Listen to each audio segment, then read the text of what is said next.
Жек көрем итті, алысып жүрем, шабысып жүрем, қағынып, сайын даланың тағысымын мен, не деген ғажап тағылық, шауып түсемін, күш алғысымды сыйғыза алмай ішіме, адамның алмас пышағы сынды, ырзамын-ау тісіме.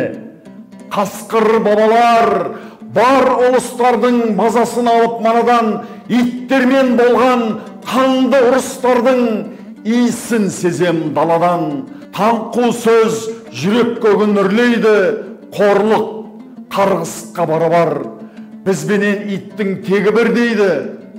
Рас па, қасқыр бабалар, өлексе үшін жұлысқан болсақ, өмір бітпей кегіміз иттермен бірге туысқан болсақ, не болды ата тегіміз? Ала төбеттің астында құлар, ала төбеттің астында қалар күн туғаны ма ақыры? Неге үндемейсіңдер, қасқыр бабалар, тағынып кеткен жатыры?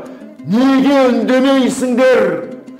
Ұрлық түнеді, жатқаны мынау жауышы, аспанның астын дүрліктіреді, үрген иттердің даусы.